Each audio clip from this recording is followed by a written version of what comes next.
Welcome to Deeksha Online. So, in today's class, we will be discussing the concept of interference of light. So, this comes under the chapter wave optics. So, whenever light from a point source is emitted, it distributes uniformly in all directions around the source. When two or more sources radiate light energy, the waves superpose and the energy distribution will not be uniform. So, at any given point receiving the light from the two or more sources, there will be modification of light intensity. So, this modification of light intensity is termed as interference of light. So, to understand the modification of light intensity due to superposition of two waves at a point, we need to understand the superposition principle. So, superposition principle was introduced last year in the chapter waves. So, same superposition principle we will be using here. So, in the case of waves, we considered the superposition principle in terms of wave displacement. Here, in the case of light, we can consider it to be in terms of electric field vector E.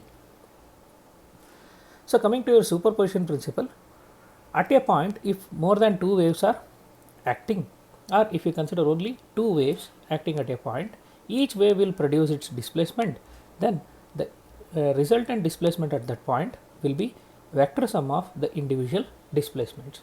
Suppose if y1 and y2 are the individual displacements produced by the waves, then y represents their vector sum, then y will be equal to y1 plus y2. So, it should be vector sum of these two. So, in order to understand the phenomena of interference, we will consider the superposition principle, that is addition of waves. So, this is termed as theory of interference. We will consider first the coherent addition of waves. What do you mean by coherent? We will come back to that later. Now, let us consider two light sources S1 and S2 as in the diagram. So, let us say they emit waves of same amplitude and same frequency. So, light from S1 and S2, they reach the center of the screen located here. So, let it be O. So, at O, both the waves will superpose. The distance S1O and S2O, they will be equal because these two S1 and S2 are symmetrically situated with respect to O. Now, suppose if you consider any arbitrary point as in the diagram B. So, on the observation screen, if you consider any arbitrary point P, there light from S1 and light from S2 will reach point P and it will produce a particular intensity there. So, now what happens to that point? That is what we have to decide. So, for that we will make use of the superposition principle. So, now light from S1, light from S2, they are emitting same frequency, same amplitude light. So, in reaching point P, light from S2 travels larger distance than S1. So, there will be phase difference and there will be path difference. Let us say phi is the phase difference between them. So, when the waves from these 2 points S1 and S2 reach point P, so let us say the vibration produced at point P due to S1 is given by y1 .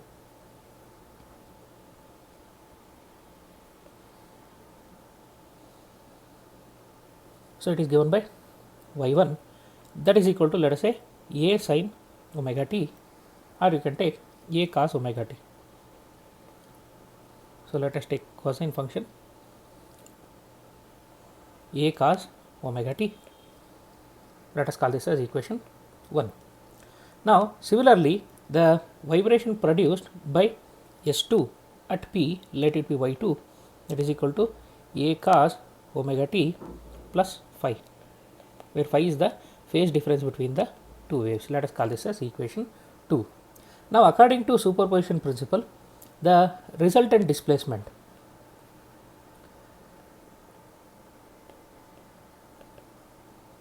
at P. Resultant displacement means displacement here is electric field. At P, due to both S1 and S2 will be y is equal to y1 plus y2. So, if I substitute for this, in these two I can take a common, I will be left with cos omega t plus cos of omega t plus phi. So, here I can use the transformation formula cos c plus cos d. So, from that I will get y is equal to a into, so term inside the bracket becomes 2 cos of c minus d by 2, that is phi by 2, into cos of omega t plus phi by 2, c plus d by 2. So, this is what I will get. I will rewrite this. I will get 2a cos phi by 2 into cos of omega t plus phi by 2. So, this will give you resultant wave at point P. Let us call this as equation 3. Now, if I consider amplitude of this resultant wave, the amplitude of resultant wave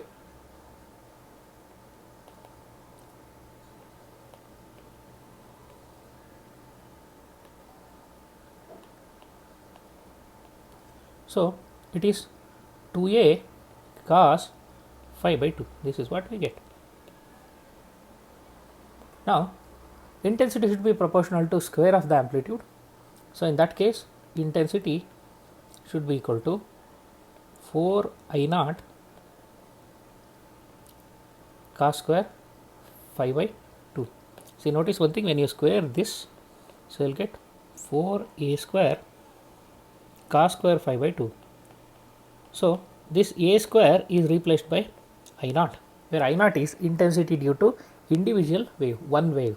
So, a is amplitude of one wave, so I naught is a square, that is intensity of one particular wave.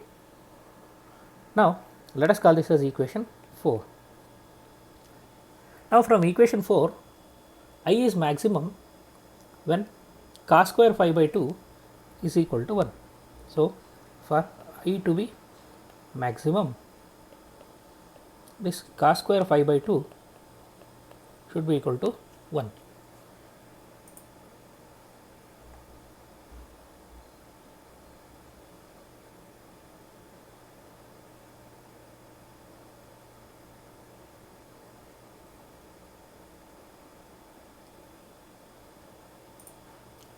Yes. Now, for this condition to be satisfied, phi should be equal to 0 plus or minus 2 pi plus or minus 4 pi, etc. So, in that case maximum intensity will be equal to 4 I naught. So, if this is the condition, you can write this as plus or minus 2 n pi.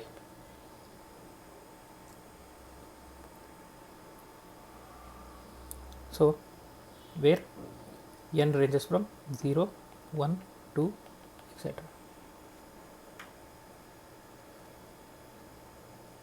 So, wherever this condition is satisfied, there will have maximum intensity.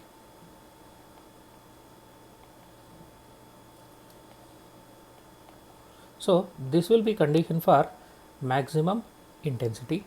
Notice one thing, in the diagram we consider, if the point P changes its position, the difference in distance between P1 and P2, that is what we call it as path difference, varies between S1 and S2. So, if path difference varies, you know very well, phase difference also varies. So, phase difference between the waves from S1 and S2 vary from one point to another point on the screen.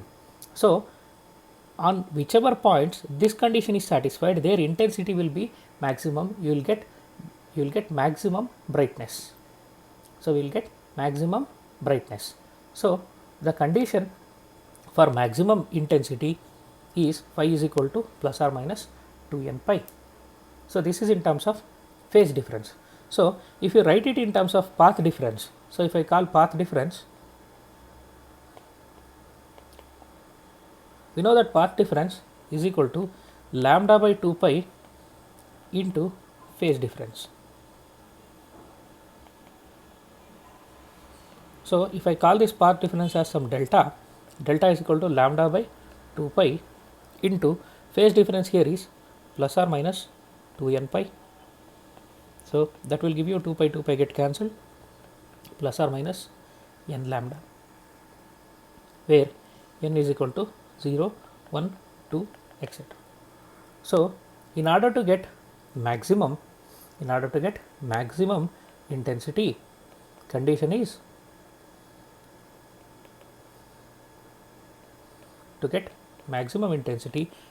is phi should be equal to plus or minus 2n pi, or delta should be equal to plus or minus n lambda.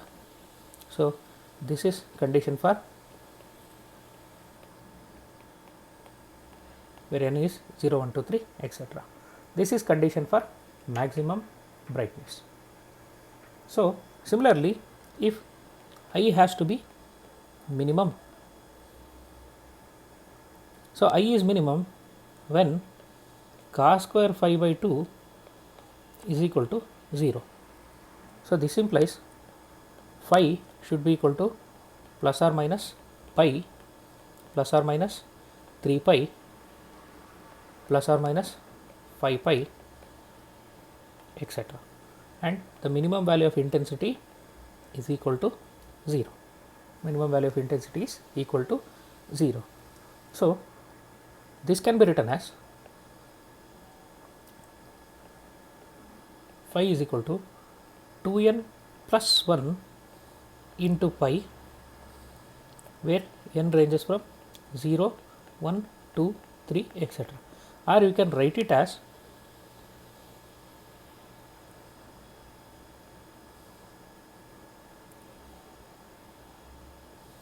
or alternately you can write it as phi is equal to 2n minus 1 into pi, where n is ranging from 1, 2, 3. So if you take 2n plus 1, starts from 0. If you take 2n minus 1, it starts from 1. So this is condition for minimum in terms of phase difference. So similarly, in terms of path difference, if you take delta is equal to 2n plus 1 into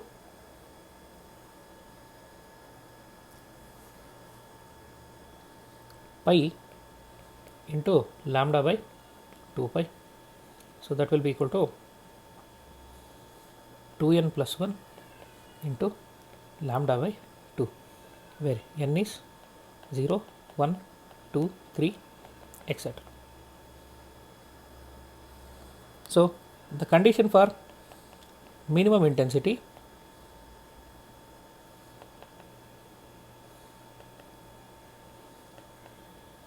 can be written as phi is equal to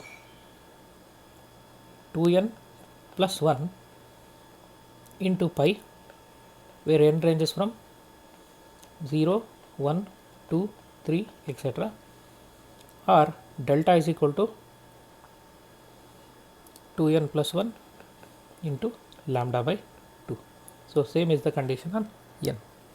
So this is condition for minimum intensity, this is condition for maximum intensity. Notice one thing, minimum intensity is 0.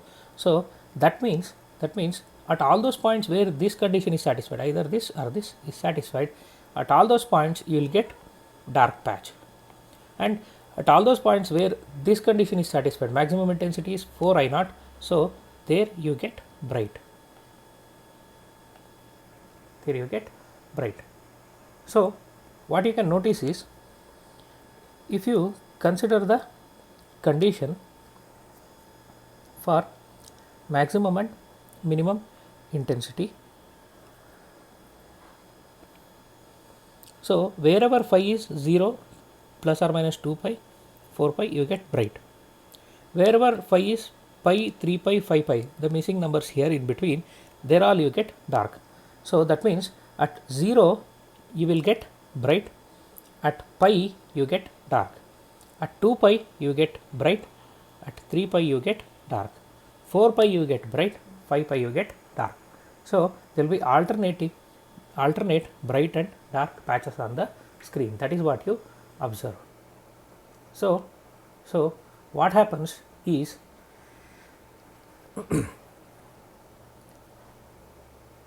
what happens here is you will get the modification in the intensity of light due to redistribution of light energy. So on the screen you will get alternate bright and dark, and for this to happen the sources must be coherent.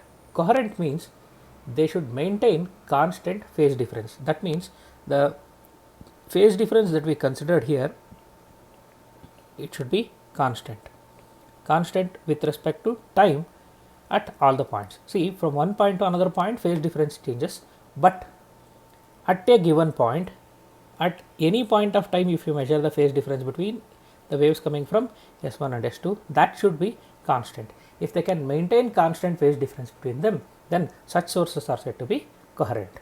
So due to this, there will be redistribution of energy and there will be modification in the intensity of light.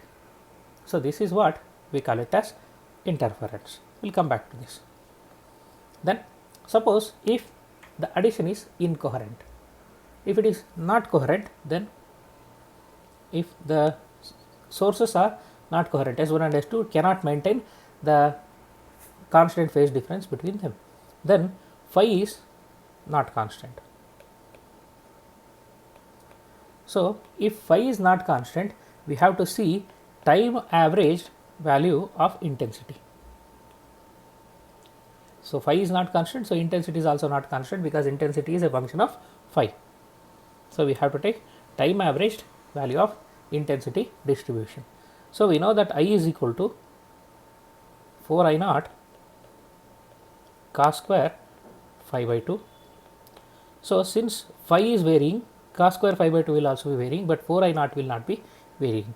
So the time average value is denoted by angle brackets. So time average value of I is equal to 4 I naught into time average value of cos square phi by 2. So if you take the time average value of cos square phi by 2, it turns out to be half. So then what happens? Resultant intensity will be equal to 4 I naught into half, that will be equal to 2 I naught. So this is nothing but 2 I naught is nothing but I naught plus I naught. This is intensity due to first source, this is intensity due to second source. So intensities just add up. So in case of incoherent addition of waves, the intensities just add up. So this is what exactly happens when two or more individual light sources illuminate a wall, or in your home or in your classroom, if there are two tube lights on the ceiling, mounted on the ceiling, then if both are turned on the floor, you will get the light, but you will not get interference pattern because they are not coherent sources. So they cannot maintain constant phase difference between them. So because of that, what you get is simply the addition of intensity, and the resultant intensity, it is independent of phase difference. That means it is independent of path difference. That means it is same at all the points on the screen. So in the example that I gave, the screen is nothing but the floor. So on the floor you will have uniform illumination. So that is what you have to understand. So when there is uniform illumination, there is no redistribution of energy. So we say there is no interference. But in coherent addition, there was interference pattern on the screen. So that's the difference between coherent and incoherent addition of waves. Now we can define what do you mean by coherent sources. Coherent sources are the sources which can maintain constant phase difference between them at all instants of time. If they can maintain constant phase difference, then the light from coherent sources can cause interference pattern. Now we are speaking of this word interference so many times, we need to see what is this interference. So from the mathematics of it, we came to know that there will be alternate bright and dark spots on the screen. So that happens due to superposition of waves from coherent sources. So we can define interference this way. It is a phenomena of modification of intensity of light due to superposition of two or more light waves, on account of which alternate dark and bright fringes, we call it as fringes, we will come back to this later, are formed in the region of overlapping. Where there is overlapping, the overlapped region will get alternative bright and dark fringes. So this phenomena we call it as interference of light. So this is how we define it. Now where there is addition of intensities, that means or addition of amplitude and resulting in the bright patch, so those points we call it as the phenomena that is happening there, we call it as constructive interference. Where there is reduction in intensity, there we call it as destructive interference. So for constructive interference to take place, the condition is path difference must be n lambda, phase difference must be 2n pi, where n is 0, 1, 2, 3, etc. So resultant intensity is maximum, so it will be 4 I naught. So this is what happens at the region of constructive interference. So for destructive interference to take place, resultant intensity is minimum. So in the example we considered, intensity is 0. So path difference must be 2n plus 1 into lambda by 2, or phase difference must be 2n plus 1 into pi, where n is equal to 0, 1, 2, 3, etc.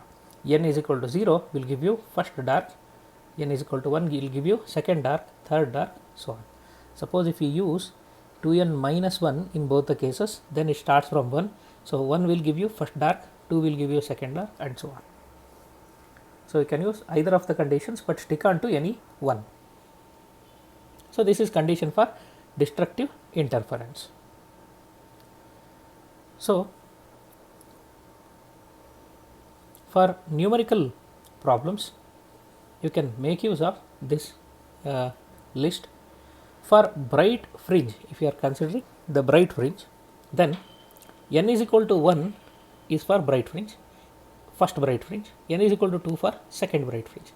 For dark fringe, n is equal to 0, n is equal to 0 represents first dark fringe, n is equal to 1 represents second dark fringe, n is equal to 2 represents third dark fringe, and so on, provided if you use 2n plus 1 instead of 2n minus 1.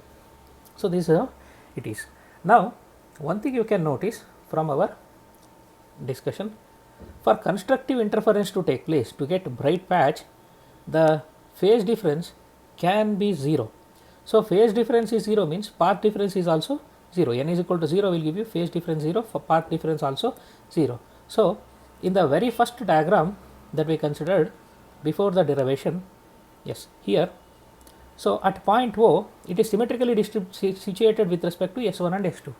So there is no path difference, path length S1O, S2O both are equal. So there is no path difference is 0. So the superposition of the waves happens in phase, they interfere in phase. So this will be bright. So O will be bright point. So this we call it as central bright fringe. So O at O will have bright fringe.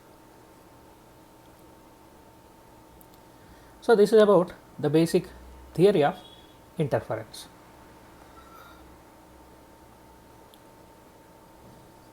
Now further, if you take up the calculation, you can prove that the interfering waves y1 and y2, if they have different amplitudes a1 and a2, then the superposition of these two will give you this kind of a wave, y is equal to a sin of omega t plus theta, where a is the resultant amplitude.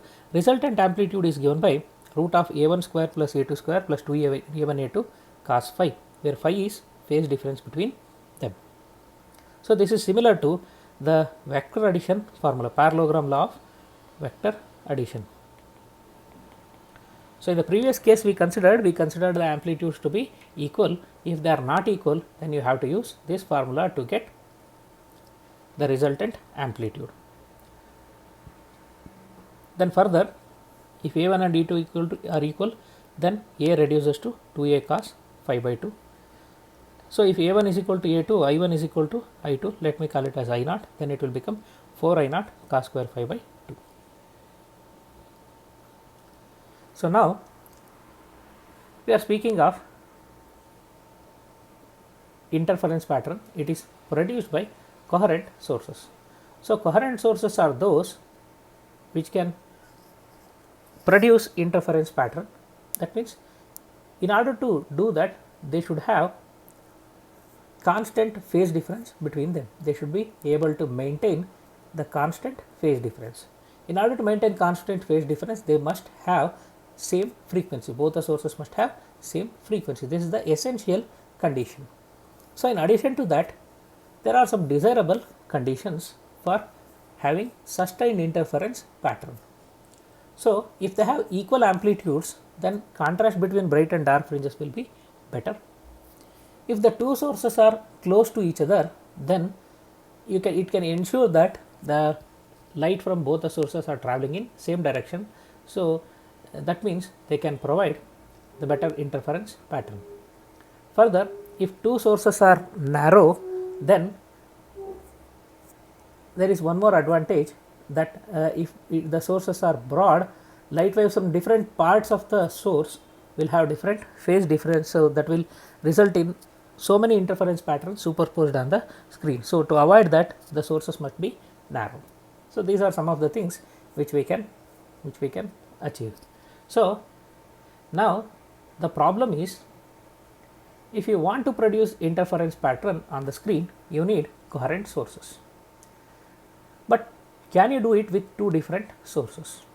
If you consider two different sources, two independent light sources can never be coherent.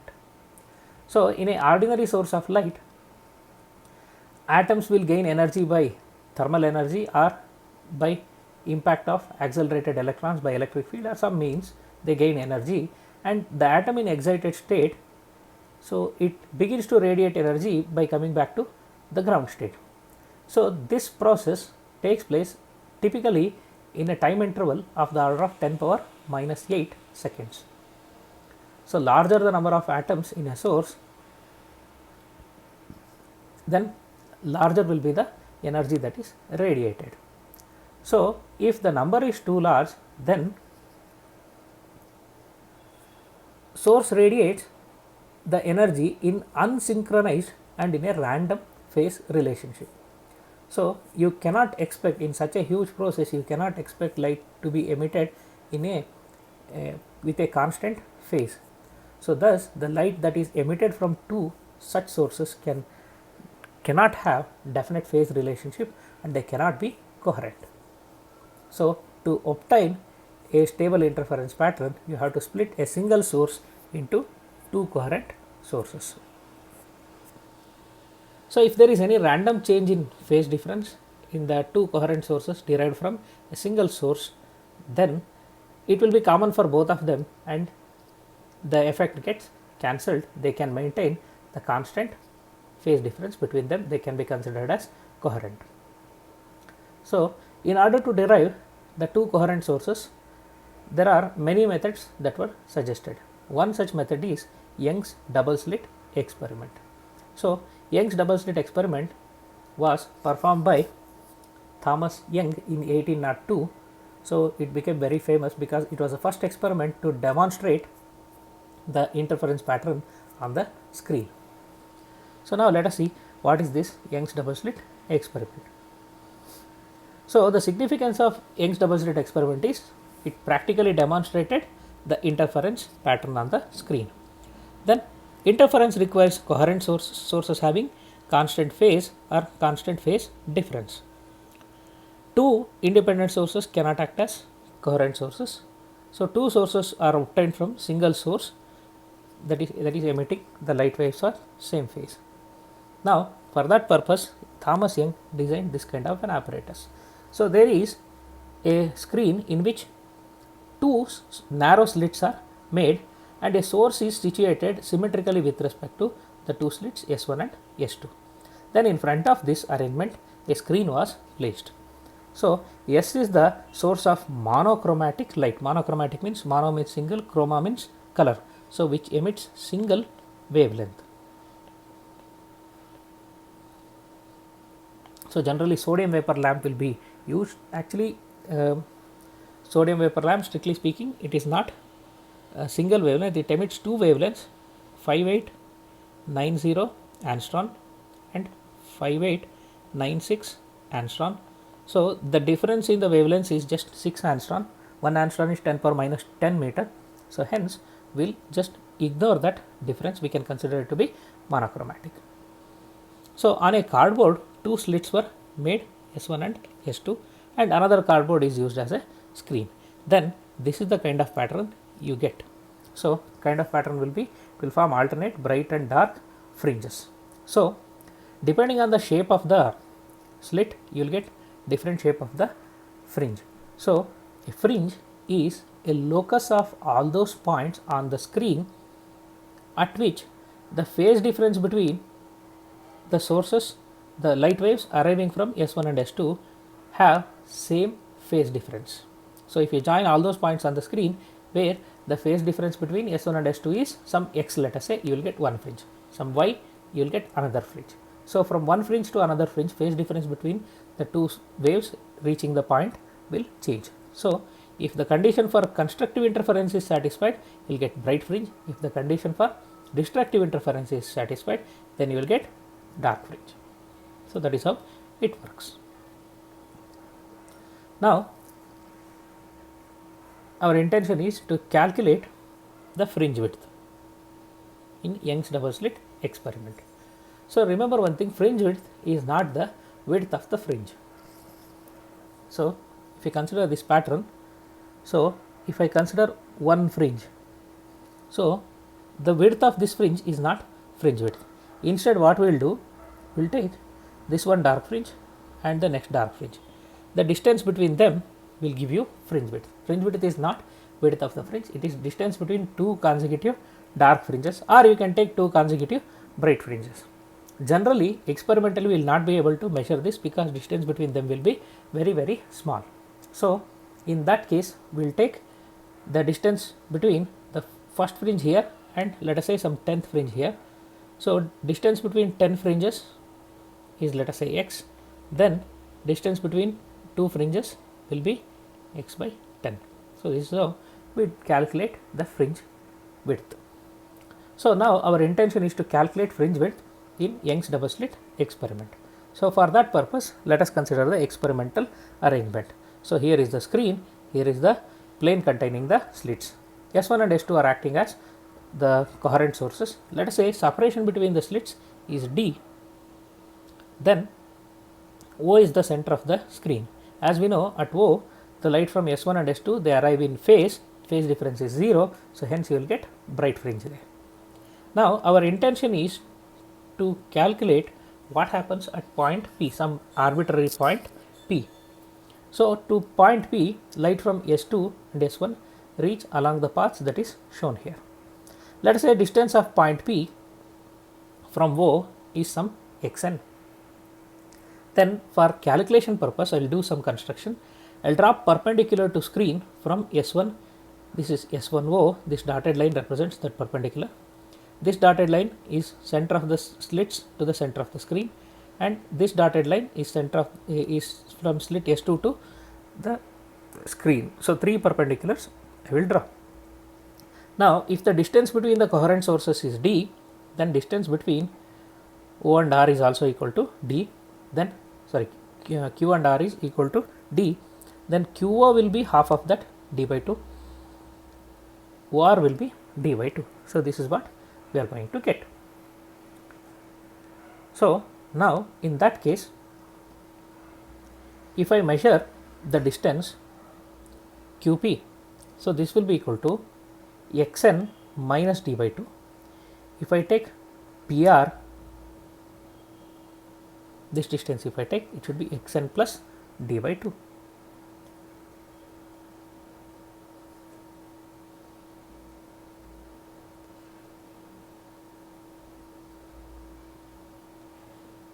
let me remove these markings for the sake of clarity. So now my intention is to calculate fringe width. So for that purpose,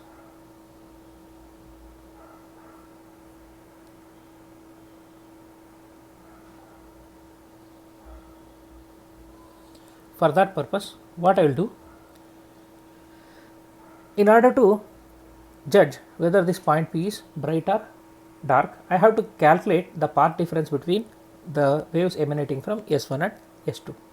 So path difference S2P minus S1P, this will give you delta.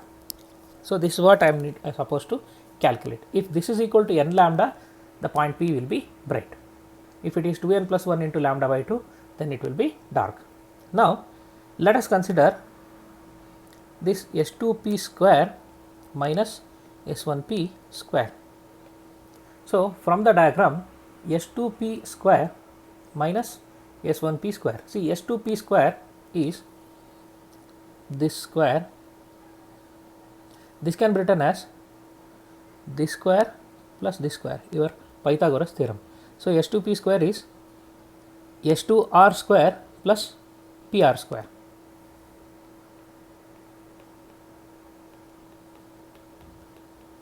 Correct? Minus S1P square. S1P square, similarly it should be S1Q square plus PQ square.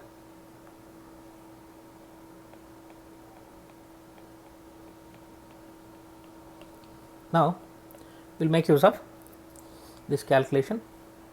So S2R is what? D.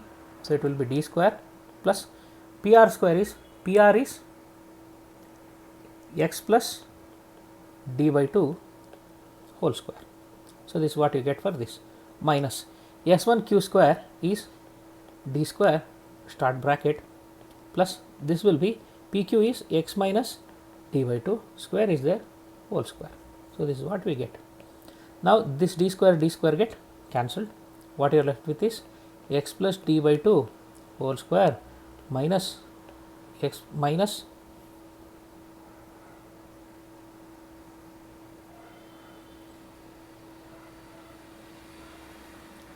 x minus d by 2 whole square.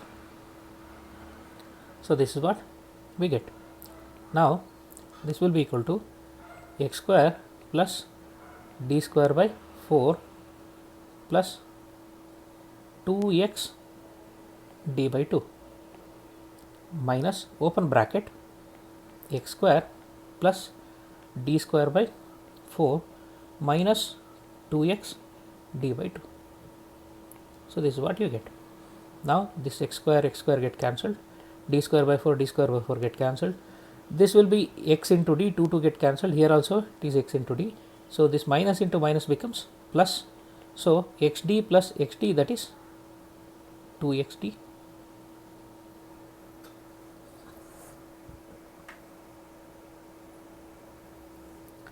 So now this S2P square minus S1P square can be written as S2P plus S1P into S2P minus S1P, just by using A plus B into A minus B formula. Now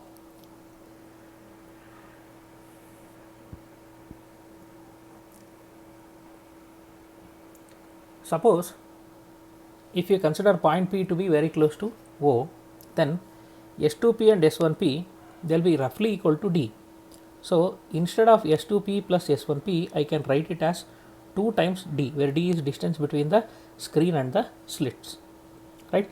Only for this I can use this, not for this, because this is what I want. This is nothing but the path difference delta. So 2D into delta is 2xd. So delta is equal to 2 get cancelled. What you get is xd by d. So this will be your path difference. I will call it as delta. So this is what I get. I get the value of delta. So path difference between the two interfering waves at point P is given by xt by d. So, if point P is nth bright or dark fringe, then delta will be equal to, I will mark it as xn d by t. So, this is expression for path difference. So, from this you can solve for x. So, xn is equal to d divided by small d into delta. Delta is path difference.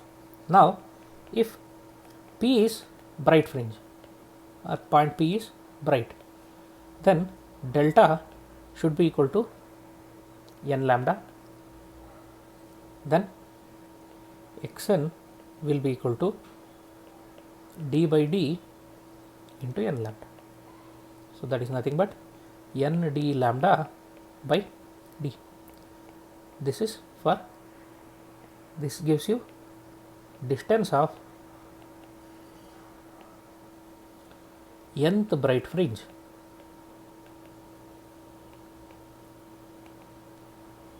from center of the screen O. Distance of nth bright fringe from O, because xn is measured from O. So, distance of nth bright fringe from O is n d lambda by d, where n is equal to 0, 1, 2, 3, etc. So, n is equal to 0 represents the central maxima, that is why we will leave that, we will just leave it. So, if you want the position of n plus 1th bright fringe, then xn plus 1 will be equal to n plus 1 into d lambda by d. This is what we get. Now, fringe width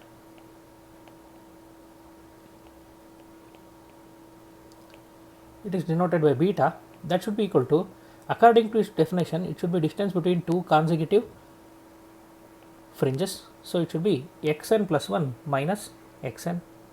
So, that should be n plus 1 into d lambda by d minus n d lambda by d.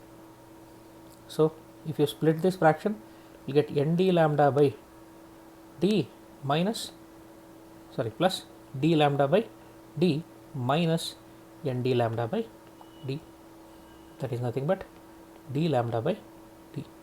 So, this is expression for fringe width. So, notice one thing, this expression for fringe width is independent of n.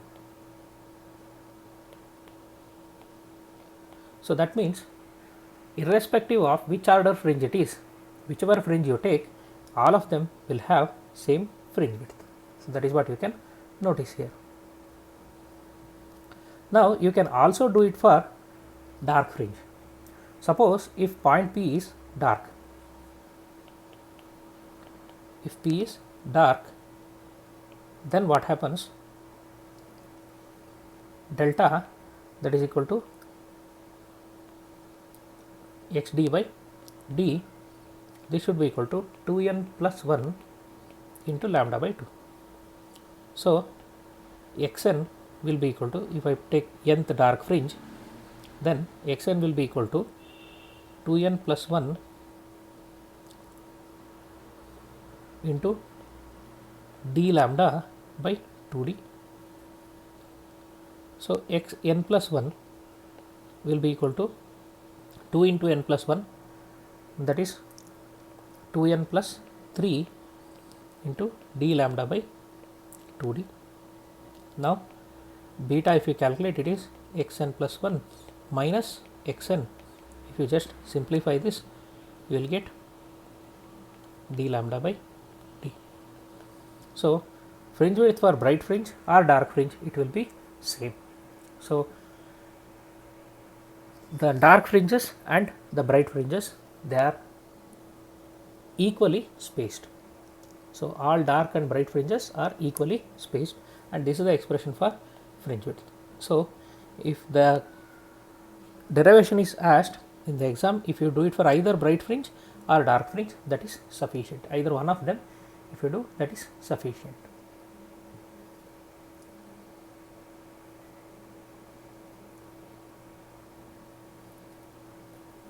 So, from the expression for fringe width, we can arrive at some conclusions.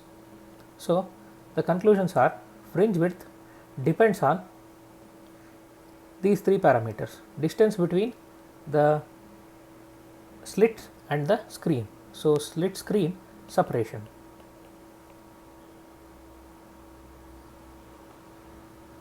it is directly proportional. So, it is directly proportional to D, and then it is directly proportional to wavelength of light used, and it is inversely proportional to distance between the slits.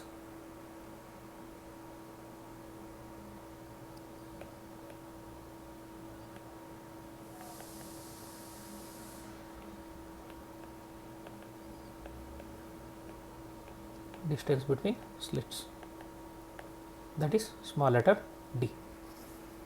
So, in order to increase fringe width, you have to decrease the separation between the slits. You can increase wavelength, you can increase the separation between slits and the screen. So, these are the possibilities.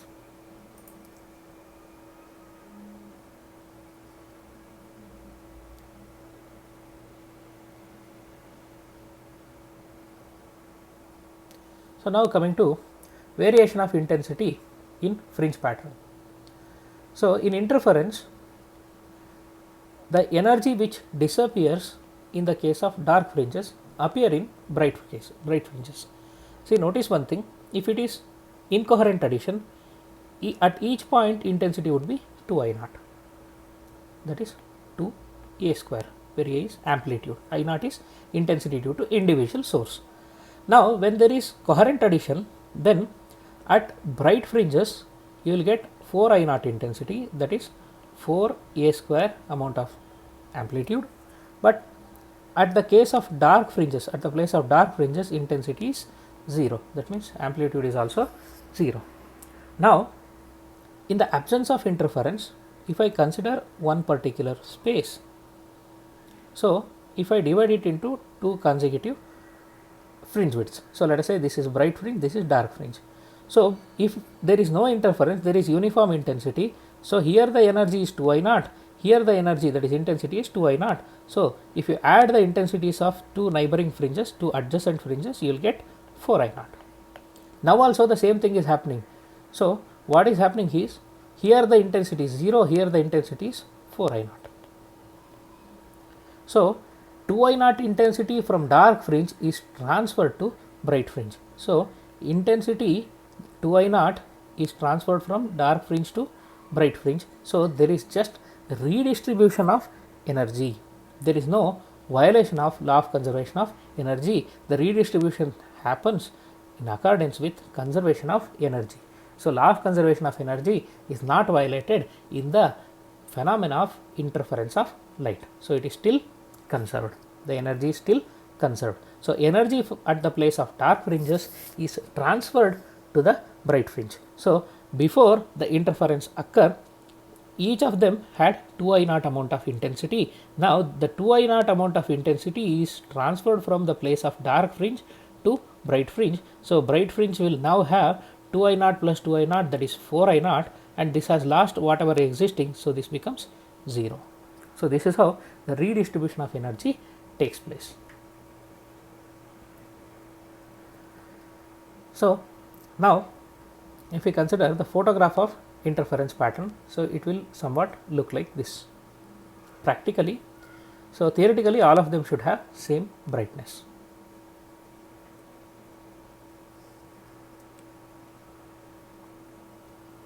So, if you consider monochromatic laser light passing through double slit, then the interference pattern produced by that will be like this. This is the actual photograph, actual experimental photograph of the interference pattern produced by monochromatic laser light. So, that is all about interference. So, that will be end of today's class.